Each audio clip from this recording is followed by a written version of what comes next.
Bismillahirrahmanirrahim. Waalaikumsalam. Para pemirsa, pendengar dimanapun berada, semoga dalam keadaan sehat walafiat. Seperti biasa pada waktu yang cerah ini dan membuat jiwa-jiwa kita segar karena ditemani dengan secangkir kopi yang sangat azib ya.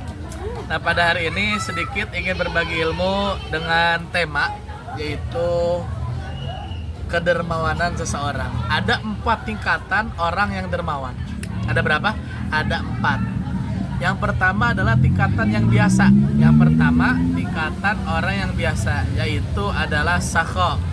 Sakho artinya ketika orang meminta langsung diberi dengan tidak tanpa memikirkan apapun.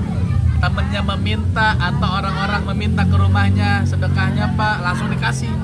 Dan pemberiannya pun terserah yang ngasih. Artinya dia dermawannya baik dan tidak pelit dan langsung memberi. Itu namanya sakho. Nah, yang kedua adalah ada namanya setelah sakho, yaitu yang kedua adalah tingkat kedermawanan. Yang kedua disebut zud. Zud yaitu artinya sebelum dipinta ataupun tidak dipinta pun selalu memberi. Artinya dia peka hidupnya. Misalkan ada tetangga kebakaran atau masjid masih kurang renovasi, maka tingkat kedua ini zud, senantiasa segera mungkin dia bersedekah.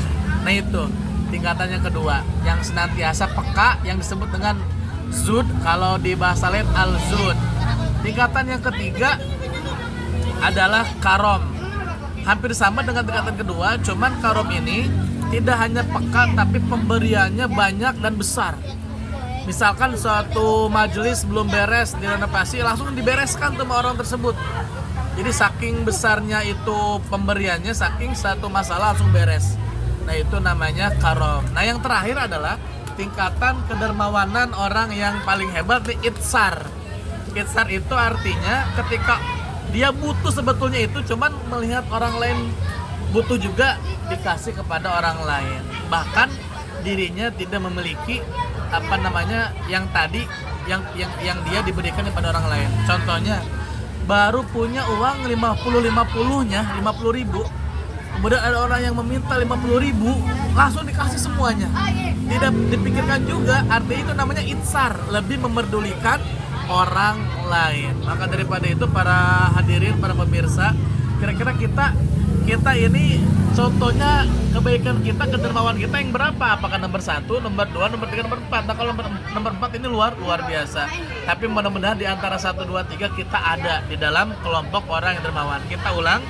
Kesimpulannya yang pertama adalah kedermawanan orang terbagi menjadi 4. Yang pertama yaitu sakho, yang kedua yaitu al-jud atau jud, yang ketiga yaitu karom, yang keempat yaitu itsar. Nah, 4 perkara kedermawanan ini mari kita capai dengan sebaik-baiknya. Mudah-mudahan bermanfaat para dermawan, para pemberi, para sumbangan, para orang yang bersedekah, mudah-mudahan dalam keadaan rezeki yang berlimpah, halal, berkah, manfaat dunia dan akhirat, selamat, bahagia di dunia dan bahagia di surganya Allah Subhanahu wa taala. Terima kasih. Kalau lebih nyaman maaf. Assalamualaikum warahmatullahi wabarakatuh.